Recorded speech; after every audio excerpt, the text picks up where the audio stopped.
Army ndio ine power yekubvisa Mnangagwa. Kwete zvimwe zvese. Because army haina basa kwanzi une mari une mari hezvo nhasi tiri kuita vana kanzatu kuti tiburise nyoka yemabhunu mujeri. Army haina basa zvokwanzi une mari vana weekend chivharo mune mamiliyoni mangani mune mabhiliyoni vana tagure mune mabusiness mangani mune mabhiliyoni mangani.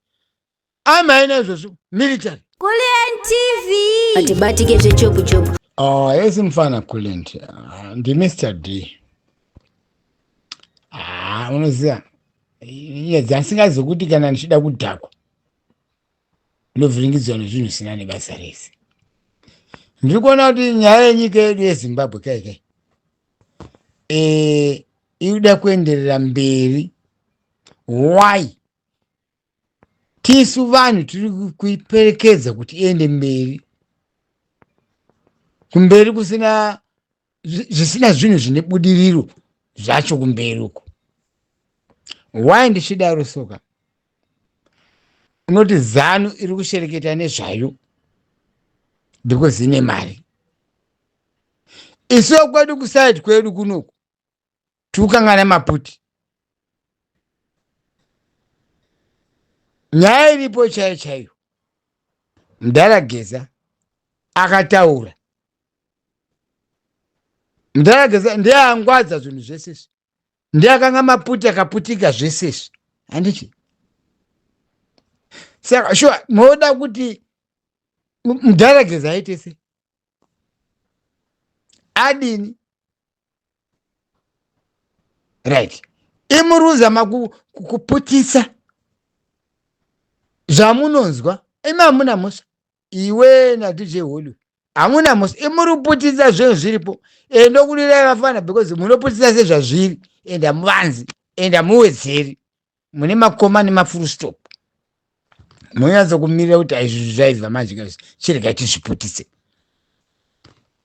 Sezvo makaita panyaya yaGambakwe yandi 27 iyo yakarova. Unoziva Gambakwe ini zvimwe zvinhu ndinoona zvangu mberi kuti asi apa kapa. Tingangodaro zvedu. Even inini Mr. D. Maonera andinoita. Maloya ari paya. Akanzwa naGambakwe. Ko zvavakamboronga naGambakwe kumashure uko. Gambakwe asati atiza mudanga rehwai, mudanga reshumba. Chavakange vamboronga ipapo. Nana Yugi baba. Ndine question mark hombe ipapo. That is why chizoona kuti vanhu vakanzwa kuti Gambakwe akadla mari yevanhu. Konzi zvokusaruwa akadla zvemari yevanhu. Unoziva vanhu macitizen anoita wiki. Anopesa kuti saka tiri kungorohwa. Tiri kungorohwa because unity yacho ichazonetsa pamberi. Andiri kuzviona. Ichanetsa because inenge yane reason. ZANU iri kurwa yega. Revolution yakurwawo yega nemasosi avanasaruwaka. Ini chandinoona ndechekudai. Tachinzi Geza revolution. We must stick on Geza revolution. Atiri kuzwa masweet tongue. Fanga nasaruwaka. Kamfana yakani sweet tongue yakaipaka. Hungamboka pumi kuti kambafa. Kaenda sika mboka. Nasiya mbofungisira kuti ini Mr. D ndingati kakasaruwaka kakangata mbafa. Asi Gambakwe uyo ndakagara ndane rimwe question mark rake. Kubva paita hanzi hakudiwi vanhu eniku hakudiwi vanhu ndiri kushandisa mari yangu yeshe iwe waiwana kupi mari yacho.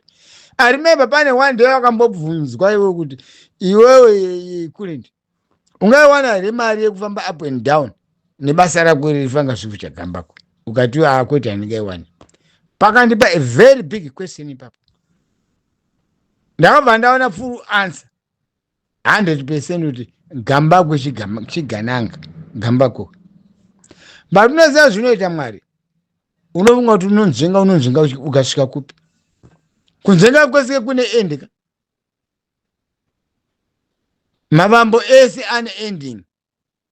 Beginning has got an ending. It's just like life. Kana wazvarwa chasara kufa. vanopururudza today chasara kuchema, whether you live 2000 years asi chasara kuchema. Ndo zvavana neutsotsi. Handiri kuona ini maonero yangu zvaa zvokuti trust, yes, ameno havana general story ava yavati kwanzi kunyatso kuitwa trust yakadai soka, but still ukaunoziva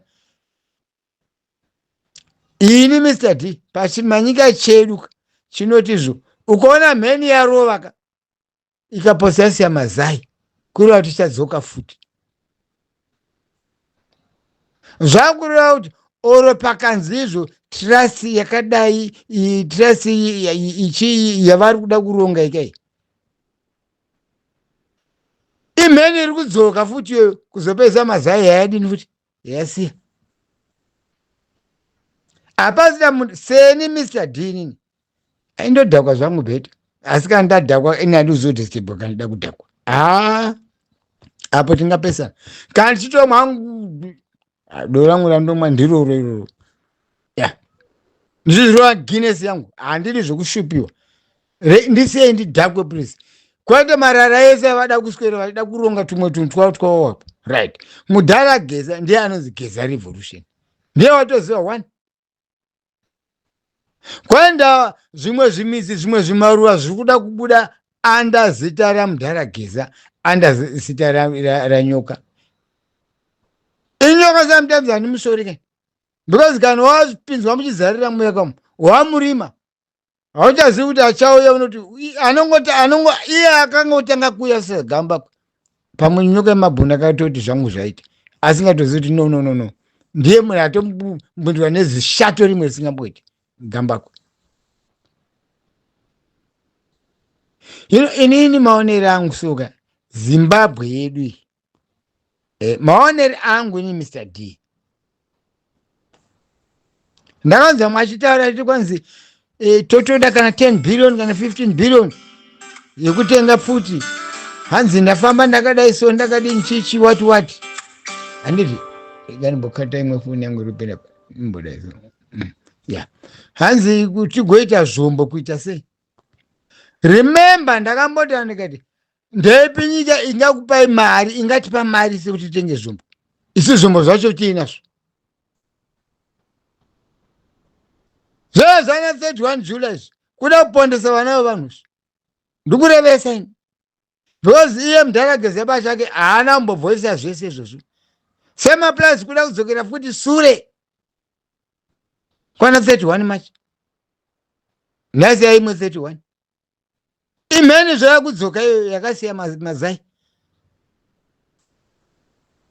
kuda kupesa vana veZimbabwe. Inini Mr. D ndinoti Zimbabwe iri mumaoko mearmy yemilitary. That is my only answer. Zvimwe zvese zvitopedza nguva. Army ndiyo ine power yekubvisa Mnangagwa, kwete zvimwe zvese, because army haina basa kwanzi nemari une mari hezvo nhasi tiri kuita vana kanzatu kuti tiburise nyoka yemabhuni mujeri.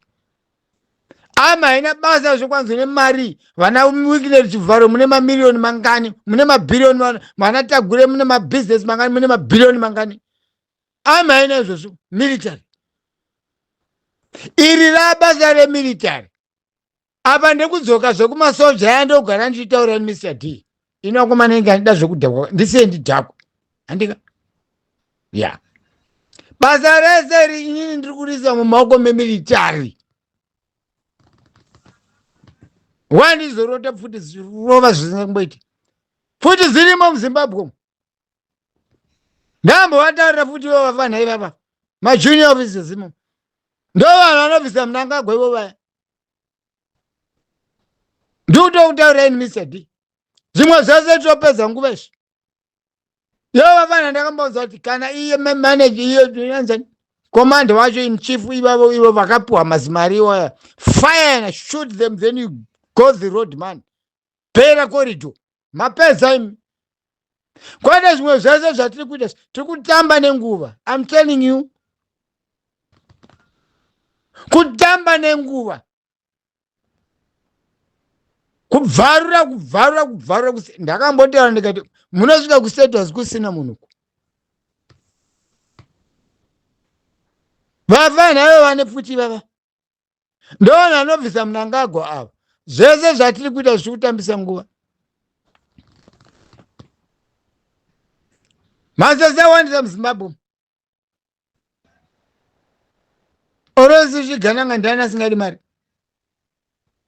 Deva wakangwara vanhu vacho epiwa marika. Asi muchiziva zvamupamumirire. Ndinova vato vakapuwa mari cho vatodzunga ere kuti mapenzi voswera vakutotaura zvimwe zvinge zvinotosemesa. Fanga zvinoita ndiani uyu anoti ndikwa ndonamata. Makore.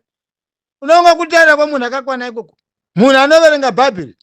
Bhabhiri rekuti Mwari akatibatsirai vanotambudzika. Iwo wakuroverera futi vanhu vacho vanotambudzika. Wakabata Bhabhiri racho. Handi ndiye ndi pastor iye makore. Kutaura kwemunhu akakwana ikoko. Chicho. Inoona sandi dauro makanda zvokudhabwa ni Mr. Dika. Ndisiye ndinyase kudhabwa. Handiti zvokuda nditi sobhakazi. Handizvidi izvozvo. Ndikuwapa warning masoja ewaya. Mr. D. Ndini komanda wemweya. Kwete komanda wesarutu. Wemweya. Ndini munobvisa Mnangagwa mumafana. Abva vanopinda masoja tonga kana mada kutonga 5 years kana mada kutonga 10 years. Muchironga kuti kuda kuya free and fair elections. Nambona alipo kakudara. Chamisa alipo kudara. Smart boy. Aripo kudara zvise. Chate vana vanzwisisi. Ndoda mbopa vana veZimbabwe vasati vambonzi vachamisa achitaura. It is about 7 years ago from that time up to now. Ngavambo terera language yakapa alipa Oxford up. That language yakapa. Ndakafunga language yakambopuwa zvenani naChitepo. Achiri mfana. Chitepo language yakaitira ari kuAustralia. Kamwana kachamisa kakaitira kari muLondon ku Oxford kwashoko. Konzi ndokunodzidziwa. Akavatsemurira. Achitaura politics yakakwana the problem yeZimbabwe kubva kuutungamiriri hwayo kusvika kuhuroi hwayo. Pati vanhu ateti kunzisa. Why vanhu muda kunditiri soba ndida kudhakwa mani. Ini Mr. D. Andiri kulenda. Zvimwe zvazo zviri kuitika izvi. Soti vazodai. Vanoba mari because kuZimbabwe kune nzara. Munhu wese ari kutsvaga mari. Asikata kuya zvenyika. Zvenyika chacho Zimbabwe iyo. Iyo Zimbabwe mamirire zva Zimbabwe iyo. Haitorwi nemuromo ye kunyepeko. Inotowane ropa. Vazanjara vafana majunior. Ndo vafana vanokoromora Mnangagwa. Ndo vafana vanodzika Zimbabwe zvachose vaya. Mozoita zvema election prime minister ari president ari pokudhara chamisa. Finish. Right now munhu andozika who is reliable kutonga Zimbabwe is chamisa. All over the world. Kwete zvazvo uswere kuti kwanzi kutsvaga Interpol kutsvaga Geza ndiye adini zvake. Zvinovanoda kuti chamisa ati bufu. Iye anoziva kone yaari kuti akagarirwa neshumba. Akamirira kupukunyuka so. Asi achapukunyutswa nechi? Kubuda mumapurimu. Achapukunyutswa nemasoja. Soja ngaritore nyika. Finish. Vabvise chamisa mamburi. Mafunga stupid anonyarira zvake yachiziva. Anoziva makona ake. Munhu kana ari mamburi anoziva kuti asi apa akadai ndinobuda neapa. Handiti. Ibasa remasoja mani ripedze nyaya apa. Vamwe vese tingaswera tikaita se. Pane webodya naiterera pa ndofunga yebva pa platform pakwe kuti kwanzi ndiani angataura negambakwe kwanzi achibva yapa million dollars kuna Mnangagwa koyani tukira twese muri kupa Mnangagwa 1 million pakudini. Nanene vamwamba anatungwarara kuti se vasina kana zvokutoti kana unoshaye kuti aiwanepi $30,000 acho munasina kana business. Aiwanepi yekunopa gift chipo kukuna munangapo. Vamunga takapusa isusu. Uri ndichidhakwa zvangu ngari zvimwe ndinoona. Uri undipa mezi apa ndokutambira imwe yakaipa. Ndokutambira mezi zeitari chezo. Kwete zvavari kuita izvi. Ini kurendi vana veZimbabwe chakuchakoka. Yes, kunamata ngatinamate. Asisanamata tichinyeperana. Yes, amanotaura, vamwana amboteerera, mana bishop Nyamakanga unonzwa kuti azosho munhu ari kutaura pachibishop. Kweta vananingi uyu vanambotaura usosu. Kwanzani wo. Nditokanga mazara ya because zvisina nebasa renini fuck off. Anditi inini Mr. D ndiri kutaura. Indikutaura ndiri pano. Zvimwe zvese tingaita zvedu isi. Asika. Shotanga yes ndoda kuti mufana abude muzvero. Asi kuti mbavha ndozawandisa. Zakutoona playground yekutambira pana nyoka yamabhunu. Muri yake iri kusafa uko. Please vanhu ngatizwisisewo. Kodewo ngori unonzwa sei. Nyoka yamabhunu ari kusafirawo chi. Povo yese Zimbabwe, citizen yese Zimbabwe. Asi amwe akuchobora kutoba mari iyo kuti unodhakwa nayo futi. Indodhakwa nemari yangu, indichidhakwa bheta. Kandi sina handina. Kandi enda basa musi ndotambira ndobva ndahurova zvakaipa. Andoziva kuti mhuri yangu iri kudyiwa chiguta. Handiti not ishi. Hainini parundi. Chetongoti inini asi one day vachazondoona ndiye Mr. D uyo. Ini nyaya yangu ndeyekuti vafana ava vane pfuta ndo vanhu vanokoromora zvese. Ndambotaura 15 minutes hazviperi. Yozoti bhizi yavo inotaura zvokunyepa. Musi uchataura zvechokwadi kuti munangagwa abva. Chenyu chachokwadi. Zvese ka havadi kachokwadi. Musi uchazotaura chokwadi kuti munangagwa hapasina. Avhiri mwana vafana ivavo. Hakuna kwanza tichake zvombo kuda kutsvaga mamiri kwenzi hana kutombotaura figa yebhiriyoni yekutsvaga zvombo unozotsvaga kupi zvombo ene mari yacho inenge yabva kunani chero iriyo nemasiki anokuti enda munopengere kwamakabvuzarirwa pezai nhamo dzenyu zvombo zvirimo kudhara mani zviri wose mabhiriyoni nemabhiriyoni zvombo zvirimo. Nami kemzese. Tova vanozwa mani pane zvinhu zvese mani. MuZimbabwe mune zvombo. Zvandotoziva mune zvombo zvimusingatomboiti muZimbabwe. One of the strongest country muAfrica ine zvombo zvisingatomboiti.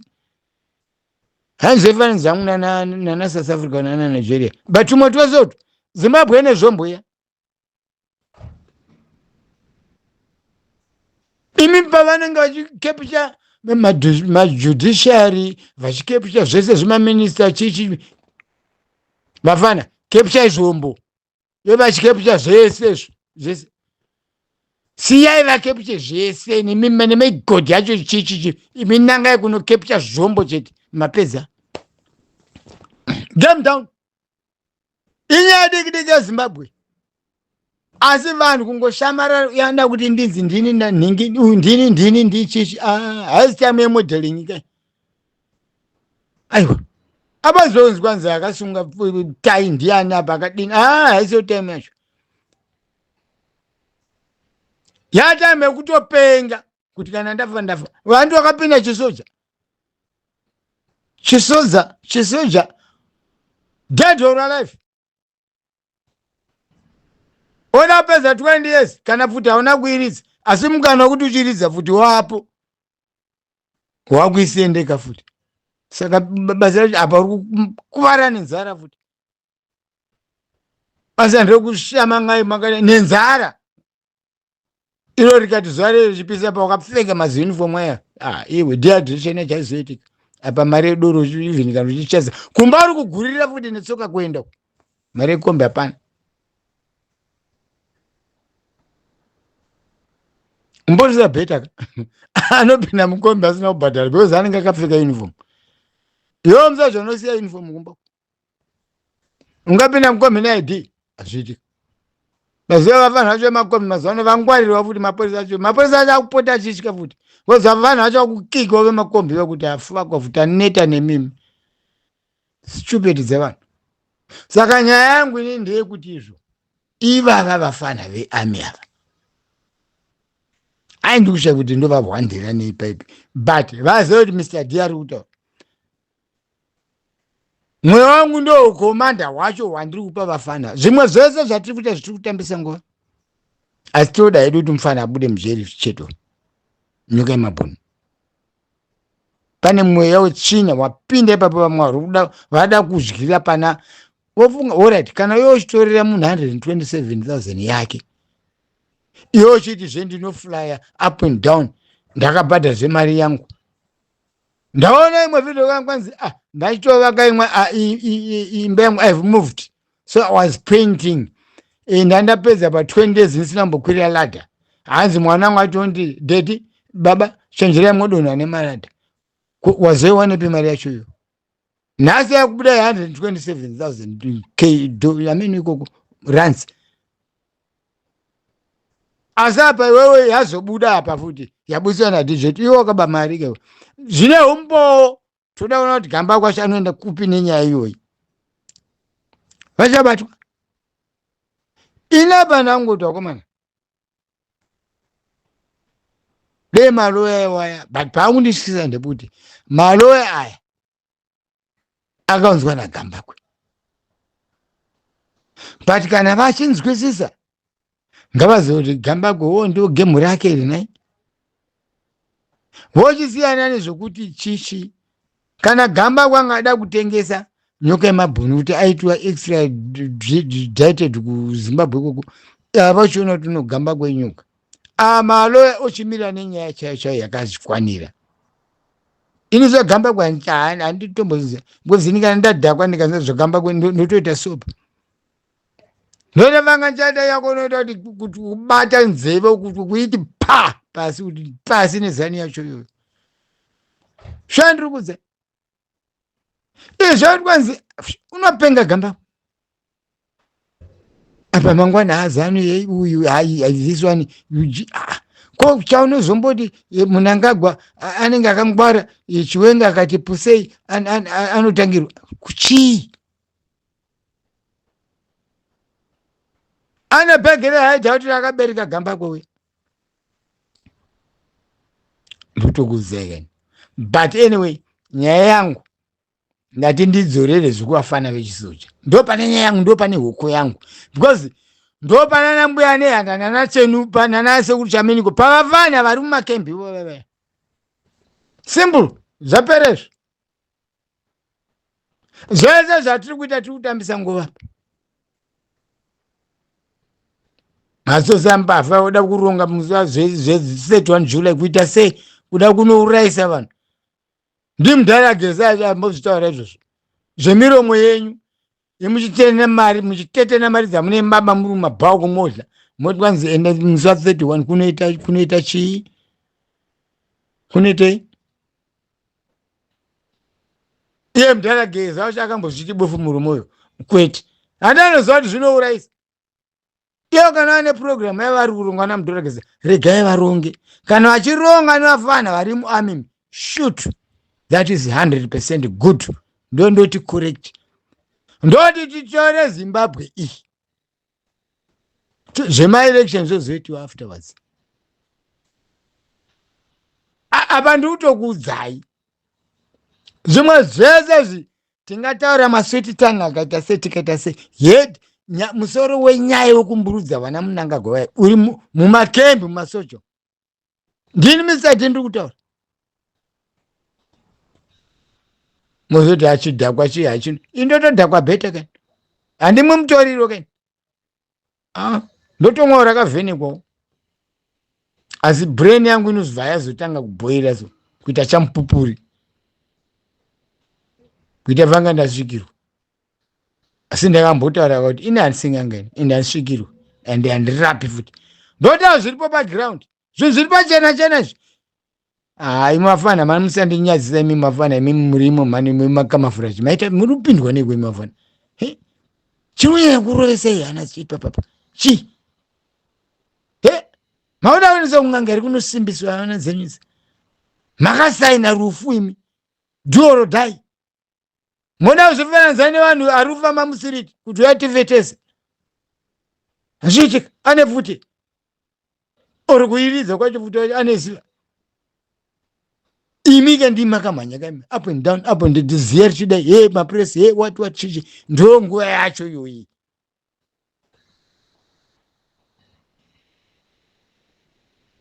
kufa nekusafa ndo basa racho irori mavonga magonredi akaenda gondoko taenda taiziva tiri kudzoka kupaza masango esa madhamburosi akatewa mumanziro apa bvute yacho hauna zvivindika shungu pauzoti just imagine difference yacho zvinhu zvemunhu ari kuenda kuti ndiri kunorwa achida zvekumhanya nemusango iye bvute yacho haana vazhinji vakaperera musango asina mbosvika futi destination but imimi ndimi akabata futi dzacho nyika yese iri kuparadzwa makatarisa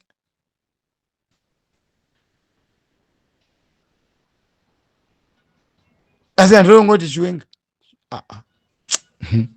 vamunga chiwenga pane musachakuzai kuti chichi zviri kutoita chiwenga izvozvo ndo masaini ari kutokupai imi mafana kuti budai endai munorova unga vanhu vakangwarira ungataura zvinhu nhasi zemusa 31 machi waunenge uchiudza dofo rakadarura andimosvikira marongerwa kudhara muchingobuda mumba wafa usati ambosvika kumasiriti kwachikuku kamuda kuita zvinhu munodzire vanhu ingoita zvamuna mafunga musasve uyu tonoziva kuti zvinhu zvachinja kunze kwaipoko ndo zvandiri kuziva vafana vechisoja kunyanyanya odho yangu iri kuenda kumasoja vafana imimi ndini Mr. D komanda wemweya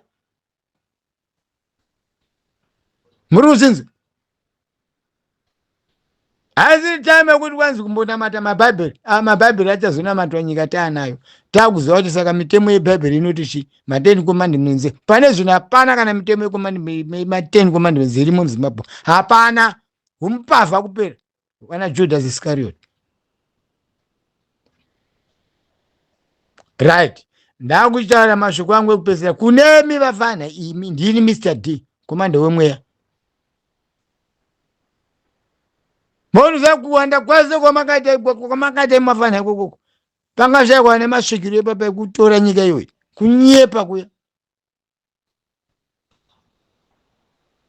munongota semunopenga mani kweko kutotora nyika kutorwa kupenga kuzati I'm going to kill or I'm going to be killed kutopenga unenge wozvipira ndo basa renyu imimi hamusi makuka imimi hamusi maticha hamusi madriver hamusi makabata futi yekuchisunungura zimbabwe ndo time yenyu iyoyi yamuri kutambisa imi wafana nema muri kuwa mazimarika tatati maingoti indofirei sorongo nchiguta zvino hapana vangani masoja atiza nenzara kusiya miyo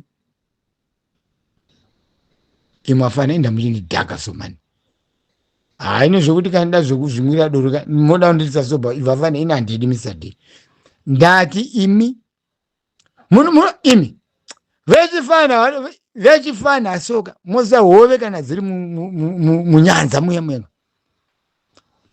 hove diki dzinoenda kwadzo hombezi ndozodaiwo ndozonobatwa nemashakidzisi twatunodaso tumotozobatwa but twanzvenga kudhara because tuomedziwa one time ka mashaki aya zvino imi mafana ndiyo nguva yenyu ndo basa ramakapindira irori rekubata futi handiti umwe mwenga muchada kuzowana imimi ndeupi handobvuzai mafana umwe muvengi wamuchada kuzowana ndeupi anodarika zvigananga zviripo izvozvo? Ndeupi? Mumwe muchada kuzonzwa nzi kwakati kukinya kwaita zvakati motakurwa nemazorori muenda kukinya. Ayo ndiyo nguva yenyu imomu muZimbabwe imomu. Ndiyo nguva mone mikana yakaita seko.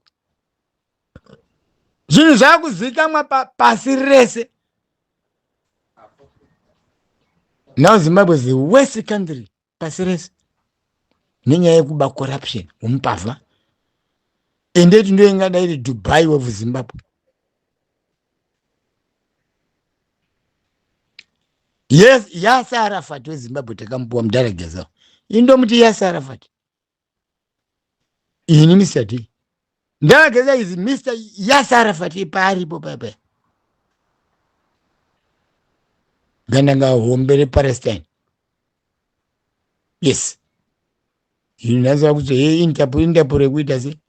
Muenda kuInterpol vanonduza kuti avazivi panageza. Kuda kuvhiringidza vanhu musoro nezvinhu zvisina nebasa rese. Imi mafana vesoja sungai mabhegi takurai pfuti dzenyu mani. Hazvimbonetsi munongoita sekungopenga mani. 20 chete kutanga ngoridza so. Hapana anombokuvuridzira imi kunyepa. Moscow State House kusina munhu. Right. Ndini Mr. D ndataura. Asi ndaukumbirai vafanaka. Mashoko angu mudini mumabatisise. Ndekechipiri vafana ndichitaura. Kechitatu ndichazoti muri kurasika papi. Ndichakujoinidze vamweni ndovaziva. Imi wanatondera imi. Ndini Mr. D komanda wemweya. Ndikuzviziva pamwe muri kutondirongera porque ndakatokubayirai zano kudharaka mutorongwa asi mudhara D akataura komanda wemweya. Handizvo savafanaka mochisunga dzichisimba musateerera zvese zvimwe zvese zviri kutaurwa izvi.